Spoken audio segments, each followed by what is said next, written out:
All right, everybody, welcome back. This is Matt over here at Team Gsale, doing another board game hunting review for the Board Game Museum. Thanks to all those people who watched my previous one that the awesome guys at Board Game Museum uploaded. I'm going to do another one today. I know you guys aren't interested in toys, but I thought I would do a little intro before I jump into the board games. If you get a chance to follow my channel as well, I'm at Team Gsale. Hopefully there's a link there in the description, and you guys could check out my videos. I mainly do video games, toys, and some board games, but I also do board game reviews, video game reviews, and things like that. But I do have some board game series up on my channel, and I do plan to put some more up. But once again, guys, take a look at my channel if you can. And if you aren't subscribed to Board Game Museum, you really should, because this channel is amazing. I've been following it for years, and I'm super honored that they're letting me do some game hunting videos for them, since this is what I do anyway. So again, I know you have well, maybe you have interest in toys if you're like me, but I know we're here for the board games, so let's just jump right into those. All right, guys, here we are in another Value Village, which is what these are called in Canada. In the States, they're Savers. Starting off strong here with a Lego Dragon board game. I really like these Lego board games, but this one here actually is $9.99, which is way too overpriced for my liking. So we are probably going to be putting this one back on the shelf. All right.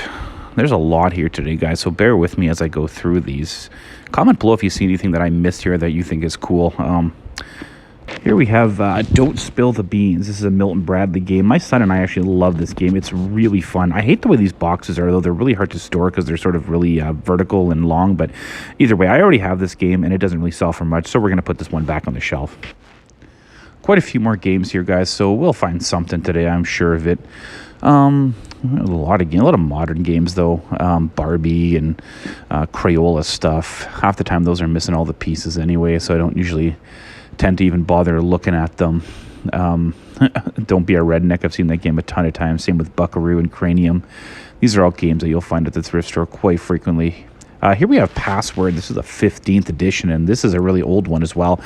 Password's a really fun game, but again, it doesn't sell for much. These are very, very common games that you can find at any thrift store, and I already happen to have, I believe, 1 or 2 copies of this game. So, yeah, not much else to say about that one, unfortunately, due to the fact that most of the games at this thrift store are starting at $3.99, and then they go up from there. That Lego game we saw earlier was $9.99. So again, when the games are that expensive, I don't know about you guys, but I just tend to put them back.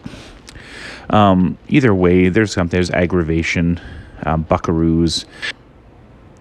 Here we got Racco. Racco's a really fun game. This actually is, I think, a more recent version of it.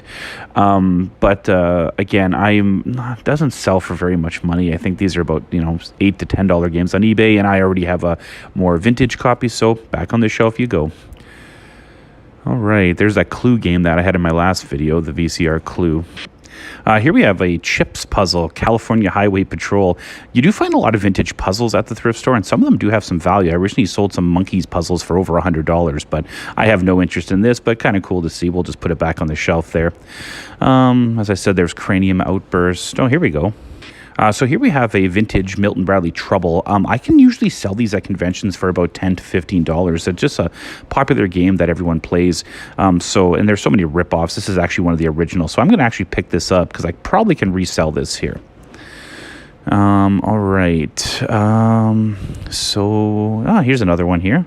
So here we have Milton Bradley Sequence. This is actually a really, really fun game, but unfortunately they don't sell for much, and we already have a copy. So put this one back on the shelf and keep on looking away. There's a Twister down there. Some kind of bingo game. Oh, this is interesting here. So here we have Bob the Builder game. It's actually a really interesting game because it's got a lot of actual, 3D pieces that you can actually play around with. My daughter actually used to watch this show when she was younger. This is actually, surprisingly enough, getting to be kind of a vintage game. I think this here is actually from the mid-90s or even late 90s, I guess. But, the values aren't great on this, and I'm just going to put it back. Just kind of cool to see it nonetheless.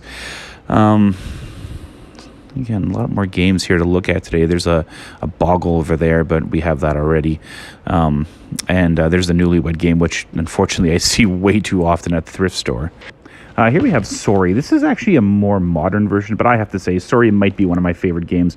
We used to play the vintage version at the cabin when I was young.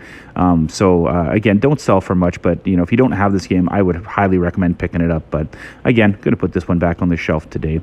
Not finding a whole lot today, but that doesn't mean much. There's still these ones, and I actually have another store that I haven't gone to yet. So let's keep on going and seeing what we have here. There's some Monopoly sets. And another cranium. Oh, never have enough craniums, do you? Okay, so here we have a Milton Bradley travel battleship. Comment below, am I the only sucker who loves these games? I love any travel games. We used to play them on road trips as a kid, going to my grandparents' farm every summer. Unfortunately, I have travel battleship already, and you're not going to get a ton on eBay. Some of them do hold some value, but not, unfortunately, this one. So back it goes either way. There's Mall Madness again, second week in a row I've seen that one. It's funny to see those speak out games. Oh, here we go. So here we have Harry Potter Diagon Alley board game. I actually have this one, but again, Harry Potter stuff sells. I have no problem selling this stuff locally here for $20 to $30. A lot of Harry Potter collectors out there. So the one I actually had last week, the Sorcerer's Stone game, I sold for $30. So I think I could probably get 20 or 25 for this one. So yep, for $4.99, this one's getting bought. All right, so, here we go. This is Double Cross. I don't have this game, actually, and it looks kind of interesting. Comment below if you've ever played this one or know much about it, but, I mean, for this one's actually $3.99, so I'm going to grab this one and put it in my collection. I know sometimes it looks like I put them back, but I often, it's hard with my phone, so often what I'll do is I'll go back and grab them after or, get a cart if I find enough of them, but, yeah, either way, Double Cross looks kind of interesting, so, yeah, that one's getting added to the collection there. Not much else here. I don't think we're already getting to the puzzle section. There's a Snoopy puzzle. I do like to collect peanut stuff, but I think we're going to go to the other thrift store, guys. So thanks for following along with this one. All right, we're at another value village here at the same day. So let's take a look here. Oh, look at this. All right, so this is Monopoly 4, and I did a review on this in my channel, so take a look. This is actually an awesome game. It's a total revamp of Monopoly. My son is a huge Fortnite fan. He's 10, so yeah, either way, I would highly recommend grabbing this game if you have kids around that age. It is actually really, really fun. But as I said, I already own it, and it doesn't sell for a lot. I'm putting it back on the shelf. This is a smaller value village, so we're not going to see as many here as we did in the last one. Oh, here we got one interesting one here. So this is the Walking Dead board game by Cryptozoic. I have this one already. Found it at a garage sale for a few bucks. This one actually looks really, really mint. And I did take a look inside, and actually everything is sealed. $3.99. I'm actually going to pick this one up. I believe I could get $15 to $20 for this board game, especially locally. I don't really like to ship board games. I find the shipping costs from Canada are too crazy. So I often say, can I sell it locally? And then I'll buy it. But yeah, I'm actually going to pick this one up. Put it in my shopping cart here on the way back. Here we have another one here. So here we have Jenga Quake. This is actually a really fun version of Jenga. You basically set the timer and it shakes. You got to go quick to make sure that you don't drop pieces off. Again, there are tons of Jenga variants, and some of them do sell well, like Donkey Kong Jenga or even Tetris Jenga, but I find this one doesn't sell well. And in fact, I believe we're going to find another one at the store, so I'm just going to leave it here on the shelf today. But it is cool to see. Again, this is a smaller value village, so I'm not expecting to find a ton at this one. If I can even find a couple games. There's Buckaroo again. Again, anyone else who hunts for games is going to see the same games at almost every single store they go to. There's a second area here that does have some other games, and, well, let's see what they got over here today. Sorry, guys, my camera at work is not excellent at the moment. This value village really doesn't like filming, so I've actually been told to stop at one point.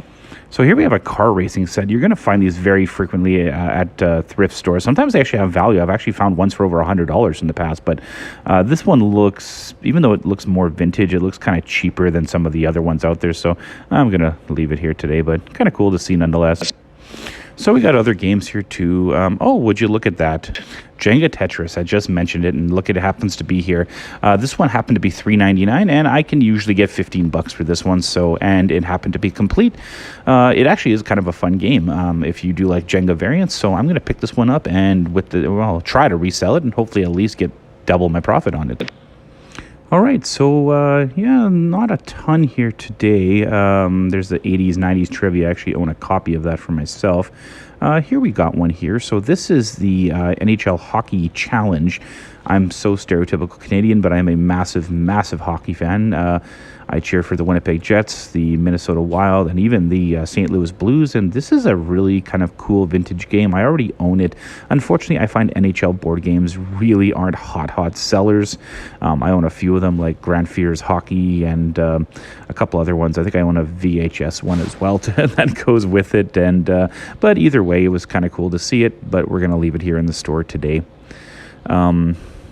Here's a really interesting one here. This is a vintage game called the Magic Cane. Here's the crazy thing. I saw this here last week for $9.99. The price has now been raised to $29.99. I have no idea who thinks they're going to get this, but I did try to find some eBay sold listings. There's really nothing there. I just don't see this game being worth that much. I mean, comment below if you know more about this game than I do, but either way, this one's getting put back here on the shelf. Sorry for some really shoddy camera angle work there, but here's a cool one here. So here we have a vintage Parker Brothers Winnie the Pooh game. I am a massive Winnie the Pooh fan, just as a franchise myself. I do own this game already, and I probably could get 15 or 20 for it, but unfortunately the box is in really bad shape. It looks like it might have been water damaged, and I did check the pieces, and it looks like it is missing some cards as well as the die as well. So unfortunately, even though this is a really cool game, I am going to put it back on the shelf and keep on looking away. There's something down here too. So here we have a vintage Clue. This is actually kind of cool. I don't own this edition, but with Clues, there's so many of them. I know the first couple editions do actually hold some value. This one, I couldn't find too much about it, and when I did look inside, it's actually missing some of the pieces. That's a big thing with games like Clue and Monopoly. If they're actually missing the major components, like the actual movers or the weapons, they're virtually worthless at that point, unfortunately. So this one's going to go back here on the shelf, but I think there is a couple other games here that we can find if we keep looking around. I did see another one, I think, at my first glance. I do have a bad habit of glancing over things too darn quickly and then sometimes not actually buying the game. I was going to look at Ripley's, believe it or not, but I decided not to. Here's Vampire Hunter. This is a Milton Bradley. It's a newer game, but it's actually really, really fun. My son and I own a copy. I found it at another thrift store for $1. Here they're asking $4.99. I just don't think I'd be able to get that locally for it. Again, I'd pick this up if I was you, though, because it's a fun game. Otherwise, guys, that's it for today. So again, thanks for following along. Look at my channel at Team Gsale, and please subscribe and like if you haven't already done so. And do the same with the Board Game Museum. Until next time, guys, thanks for joining in. Bye now.